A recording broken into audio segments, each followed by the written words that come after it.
day, everyone. I am Narisa Mamadra Mama.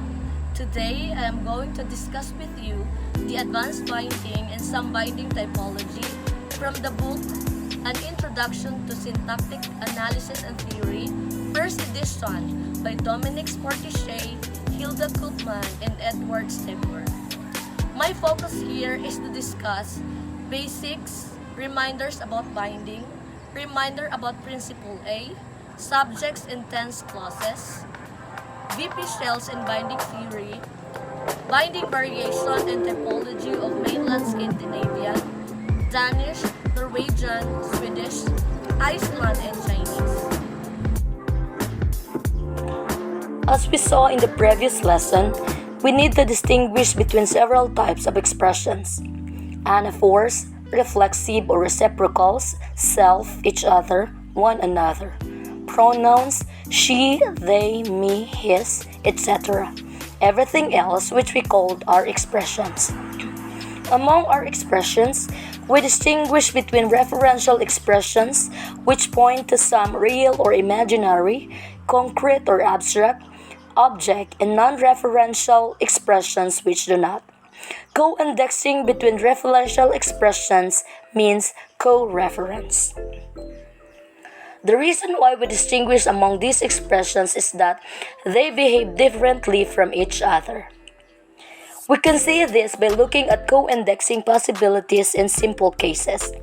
In English, we found two types of situation.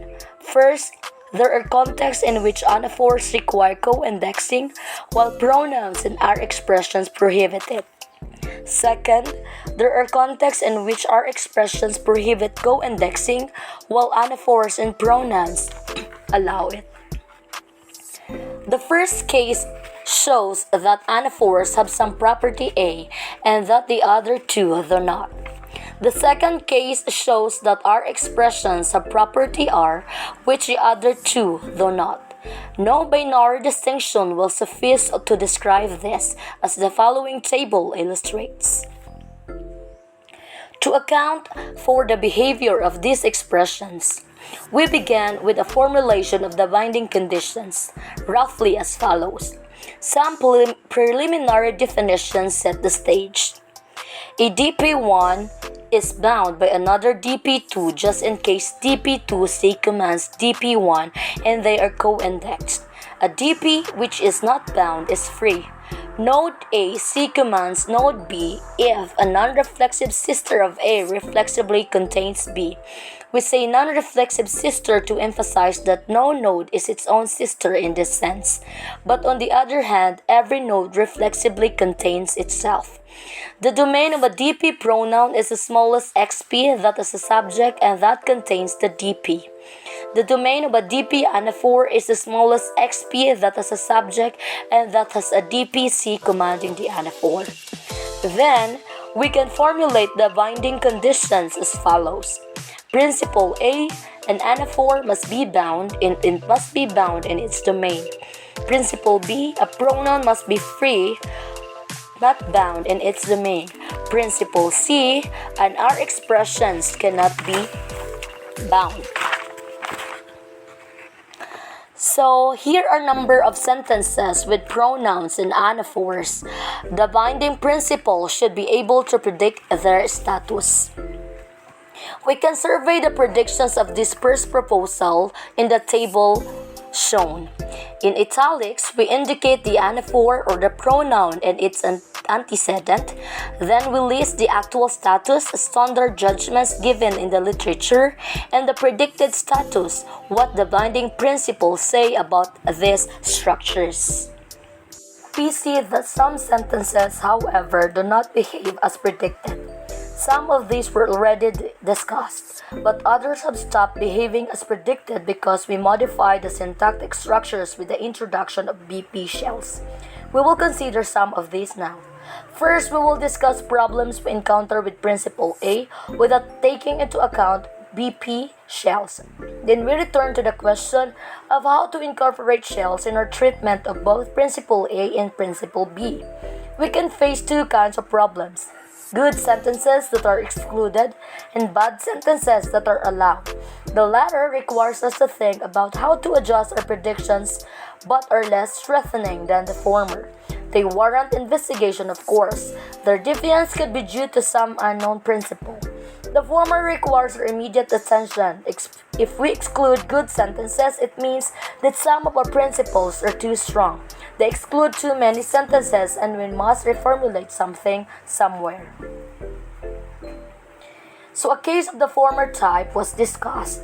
There, we introduced the idea that the domain of an anaphor needed to contain at least some DP distinct from the anaphor C commanding the anaphor, precisely because a good example was being excluded. This adjustment was needed to capture examples of the following kind. They read each other's books. This is what had led to the following two modifications. A node does not C command itself.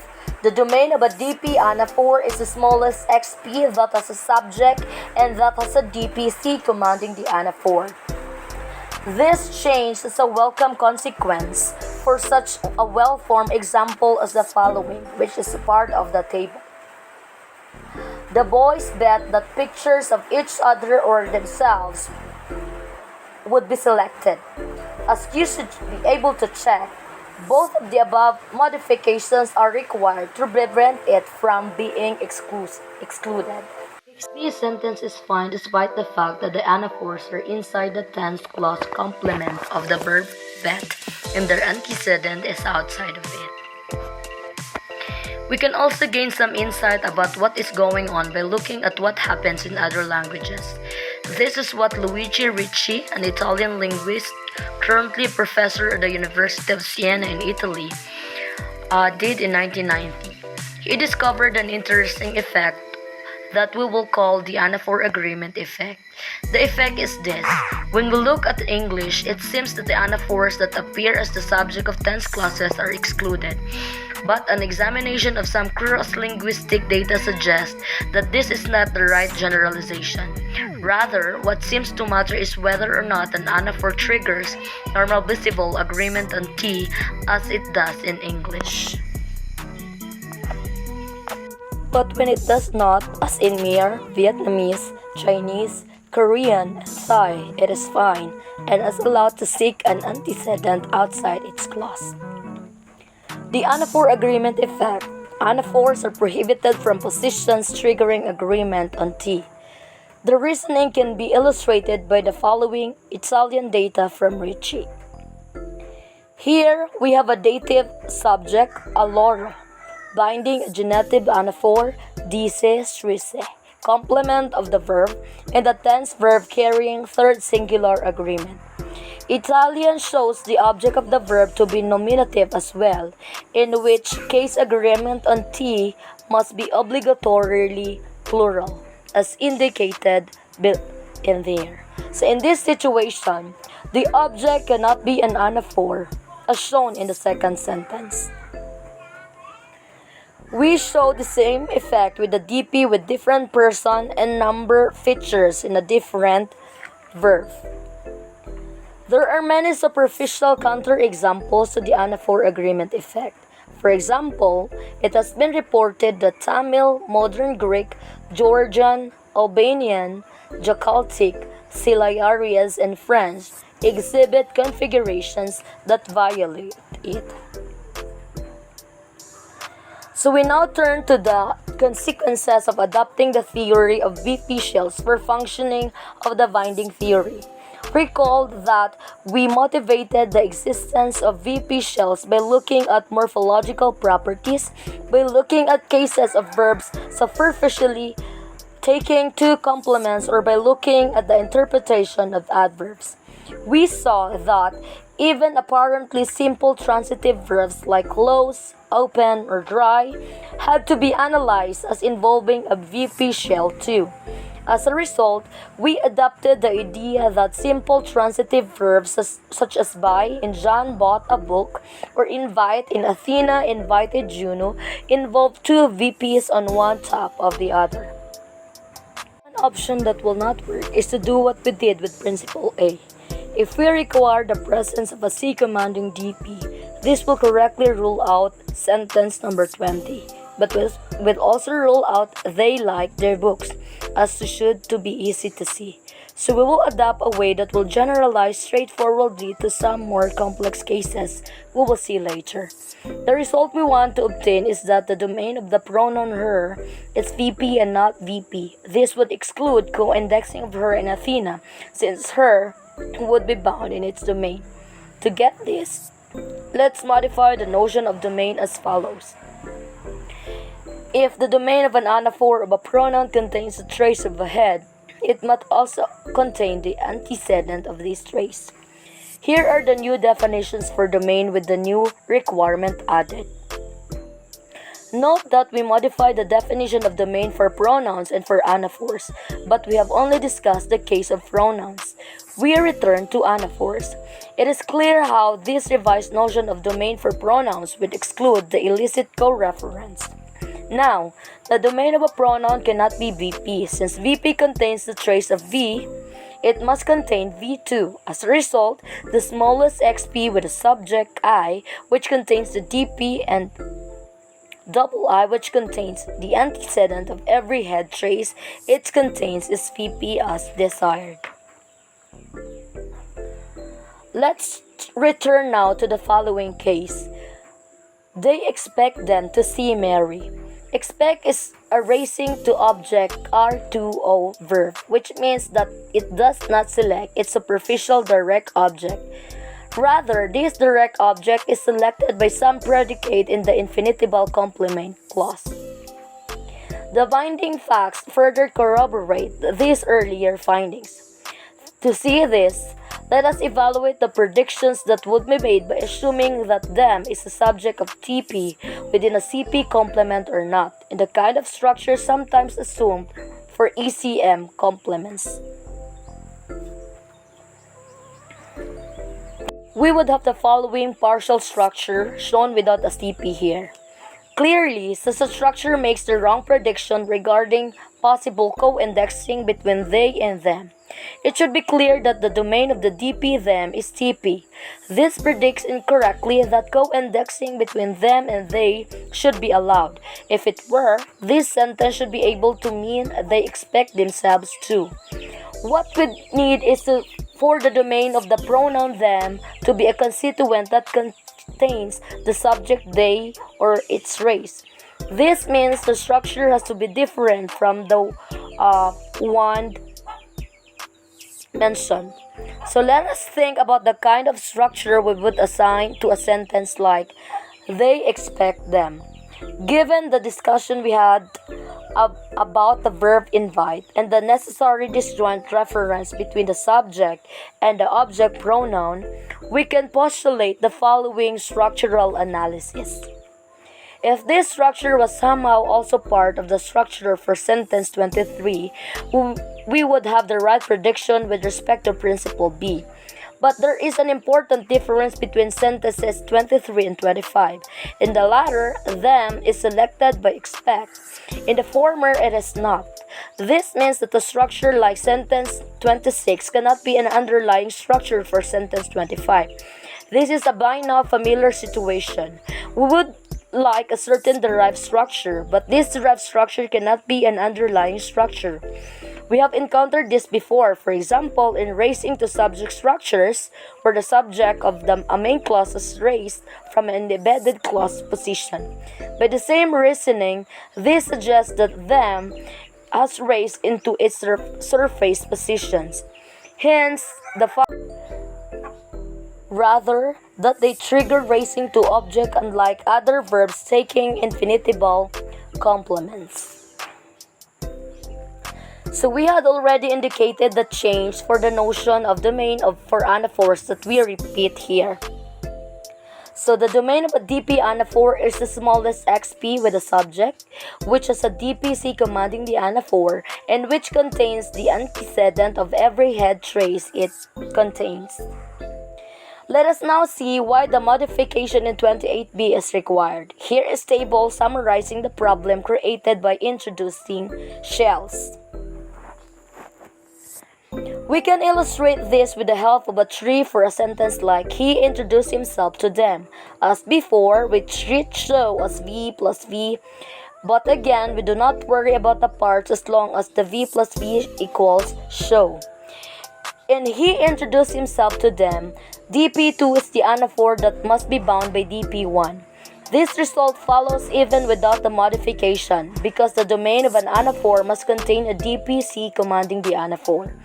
In she showed John a picture of herself, DP2 is she and DP3 is a picture of herself. Without the modification, the domain of a DP3 is VP. This wrongly predicts that the sentence is ill-formed. With the modification, the domain extended to VP and correctly allows DP1 to be an antecedent for himself. The same reasoning applies to the other sentences in the table. Regarding the notion of domain for anaphors, it seems we find at least the following options represented in languages of the world. An element must be bound or free within domain D, where D is defined as the subject domain, smallest xp with the subject, extended subject domain, smallest xp with the subject and the C commander, tense domain, smallest tense clause, root domain. Sentence. So regarding what count as antecedent, a property also called orientation, it seems we find at least the following options represented in languages of the world. C command orientation, a C commanding antecedent. Subject orientation, a subject antecedent. Anti-subject orientation, a non-subject antecedent. Discourse orientation, not syntactically determined. All these notions are straightforward except the last one, discourse orientation. When an anaphor is discourse-oriented, it is also called a logophor. A logophor selects its antecedent according to the role this antecedent plays in the discourse. Different logophors in different languages seem to function differently. The language Peter Sells has documented the existence of the following options. The antecedent of a logophor can be A. Source, B. Self, A. Pivot. Data for these languages are drawn from Vickner 1985, Helen 2008, and Riyad 1988 via Safir 1992. In these languages, we can distinguish three components: regular pronouns, ham, hindi, them, him, her, them; reflexive pronouns, sig, which can be possessive; the noun self or self. The noun self can freely combine with either pronouns or reflexives, yielding four possible forms. Here are some representative examples from Danish. To avoid certain complications found in these languages, we use embedded clauses. Illustrating the behavior of these elements, this to a certain extent is valid for Dutch: hem, himself, zich, zichzelf. Gives us the following rough overall description. Many details left often. Self is a localizer. It makes the element it affects require a C commanding binder within the domain of tense. Elements without self behave like pronouns in that they obey principle B. Sig, on the other hand, is subject-oriented, while ham is anti-subject-oriented. Since self can combine with sig or ham, it gives us four cases. Although we have not described English the way we have mainland Scandinavian, the English system can be described in a similar way. Accordingly, English has pronouns he, she, them, etc., and the localizer self, which can independently occur as a noun or as a bound noun or prefix, just as in mainland Scandinavian, pronouns are subject to a disjoint reference requirement, principle B. However, when we affix with self, they turn into anaphors that must be bound locally, principle A. What seems to be special about these Scandinavian languages is the existence of a specialized subject-oriented element sig. Its presence seems to force regular pronouns to become anti-subject-oriented. Data for Icelandic are drawn from Trainson 1976, Melling 1984-1986, Anderson 1986, and Sigurðsson. Icelandic, which is also a Scandinavian language, is very similar but not identical to mainland Scandinavian. Just as the mainland Scandinavian, we find pronouns han in a subject-oriented reflexive pronoun sig. This reflexive inflects for case sig various cases, sir dative, sin genitive, sin possessive. In addition, the possessive forms inflex for number, gender, and case. Finally, there is a self form, shall form, which is suffixed to pronouns or reflexives and is a localizer. It makes them mandatorily require an antecedent within a certain domain. We thus get the following four possibilities. Ignoring case differences. Again, simplifying somewhat the behavior of these four expressions is reported to be close to what happens in mainland Scandinavian. A pronoun is anti-subject. There is another difference, however. Sometimes sig is allowed to look beyond what appears to be in its tense domain. For example, if it is found in a subjunctive clause.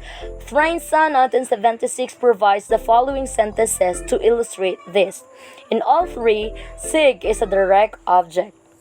In the first two, sig must be bound by a sig commanding subject within its tense domain, which is in the indicative clause.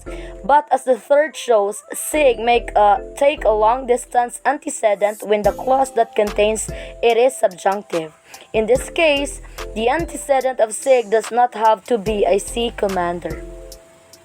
Instead, it must be a source or a self-antecedent, which may be a sig commander but does not have to be and can be implicit. So the following pair shows that source or self is crucial. In the second sentence, the fact that we are talking about the child's appearance does not suffice to make it an antecedent for sig. So we describe this by saying that sig can be either an anaphor when it is bound by a sig commander in its tense domain, or a logophor when it takes a source or self-antecedent and is disallowed. As our last example, we take a look at Chinese. Chinese has of course many different dialects, which seem to differ in subtle ways with respect to binding theory. Our discussion is drawn from the work of Wang and Liu 2001. So these data are drawn from a particular variety of Mandarin Chinese that is similar to English, Scandinavian, and other languages. It has pronouns, example, ta or him, and a morpheme zg, meaning self. When combined, the result, example, ta cg, behaves very much like English himself. It is an anaphor that is subject to principle A. One significant difference is that since subjects of TP do not trigger agreement on T, subject anaphors are fine. As expected under Rich's generalization concerning the anaphor agreement effect, here are some examples to illustrate this. Now the following example illustrates the lack of anaphor agreement effect. This example also illustrates the principle A is operative. So the behavior of monomorphemic ZG, that is ZG by itself, is very reminiscent of what we saw with Icelandic SIG. An intriguing similarity since the two languages are obviously not closely related. Fundamental in Lisi could also be the antecedent for CG. Our source can also be implicit. In the following example, it remains implicit, in which case the antecedent of the logophore is understood to be the speaker of the utterance. Hence, in the following examples, CG would be replaceable by a first-person pronoun, I, me, or a reflexive myself. So the literature in Chinese CG documents two additional interesting properties which we have not seen yet. First, when CG is used as a logophore. So now what about a sentence like this? Paul said that a picture of self had burned. What do we expect if self is an anaphor? The domain of self for principle A contains Paul. The sentence should be acceptable with self taking Paul as antecedent. No other condition is required. If self is a logophore, however, there should be an additional requirement. Self would have to be interpreted dise. This provides us with a test if the dise interpretation is required. Self in this sentence is a logophore. Otherwise, it is an anaphore. The following Chinese examples are modeled on this last case, and they show that CG are sometimes anaphore and not logophore. In all these examples, ZG may be found by the matrix subject Zhangsan, which is a subject of the verb say, qualifies as a source. If the interpretation is not meant to be dise, when the co-reference is reportedly pure as the speaker's knowledge from the speaker's own perspective, CG may be bound by the matrix subject Zhangsan in the A examples but not in the B examples. So in these last examples, again, it is only CG, the logophore, that shows sensitivity to these blocking effects. CG, the anaphore, does not. In sum then, Chinese has a double system in a way that is very similar to the Icelandic system. It has an anaphoric system appealing to some locality principle, such as principle A, and it has a logophoric system working along different lines and displaying special interpretive properties and effects. Now, how exotic is all this? The study of Chinese anaphors shows that a single expression such as ZG can behave either as an anaphor subject to condition A of the binding theory or as a logophore not subject to condition A. When such a situation arises, sorting out the various behaviors of such expression requires careful, thorough analysis. So to avoid prejudging the results of such investigation, we can call an expression a plain anaphor in context in which it can be shown to be subject to condition A of the binding theory, and an exempt anaphor in context in which it is not subject to condition A. In return, we need to decide whether an exempt anaphor is a logophore or not, and if not, how exactly it behaves. This means that a more complete description of the grammar of English should include a general characterization of the cases in which reflexives behave like plain anaphors and of the cases in which as a result, it is important to check that whenever we use principle A of the binding theory to establish that some C-command relation must hold or have held prior to movement between an anaphor and its antecedent, we are not dealing in the case of exempt anaphora. That ends my presentation. Thank you so much for listening.